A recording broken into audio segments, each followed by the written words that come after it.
Okay, students, in this video, I am going to be showing you how to make your graphs using both the mass and speed data that you gathered from the online simulation for Investigation 3 in Lesson 7.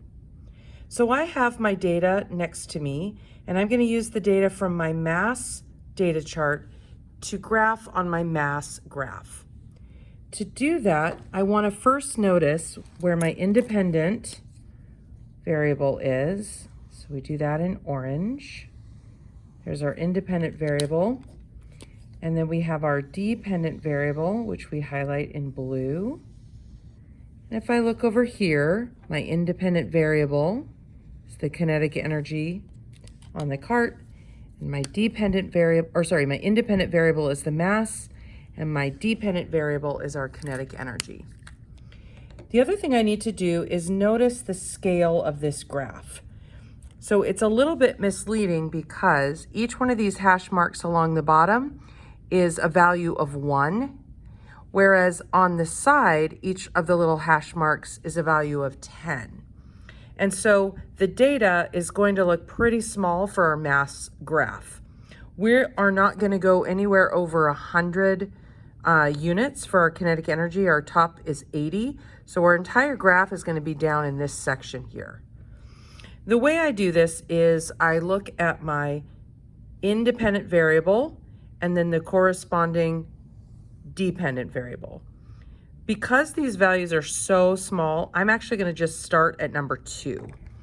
So I'm going to go along the bottom, 1, 2. So this little mark right here is where the 2 is. And I got a value of 5. That's halfway between the first and second mark. Then I'm going to go over to 4. So I've got 2, 3, 4. And that had a value of 10. So that's that first line right there. At 8, I got 20. So I've got 2, 4, 6, 8 is going to be right here. And that's 20. So we've got 10 and 20.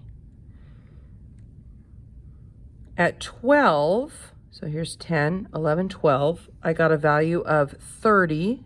So I'll go 1, 2, 3, that's my 30. At 16, I got a value of 40. So 12, 13, 14, 15, 16, I got a value of 40. And then finally at 32, I got a value of 80. So I'm going to go over here, 31, 32, and I'm going to go up to 80.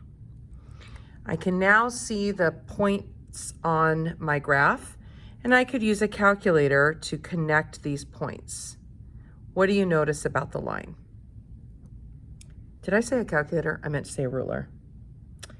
Next, I'm going to be looking at my speed data. And again, I've got the same scale for my speed data as I had for my mass. I'm going to put my independent variable along the x-axis, my dependent variable along the y-axis. Again, I'm just going to start with that number 2 value because the numbers are so small. So here's 2, and at 2, it was simply 1. So that's basically right on the line. At 4, my value was 4. So if I go 2, 4, boy, that's a little less than halfway. That's pretty short. When I get to 6, I'm almost up to the line at 10. Well, almost up to 10. I'm really at 9. And then at 8, I get up to 16. So that's about a little more than halfway between those two lines. At 10, I get up to 25. It's about there. At 12, I get up to 36. So now we've got 10, 20, 30. 6 will be about there. What do you guys notice is happening? Then I've got 12, 13, 14. I'm going to go up to 49, which is almost 50. So 10, 20, 30, 40, almost to my 50. At 16, which is 2 more over, I'm up to 64. So 1, 2, 3, 4, 5, 64 is about right here. And then at 32, the value is 256. I'm going to go all the way up here. I've got my 200, 210, 220, 230, 240, 256.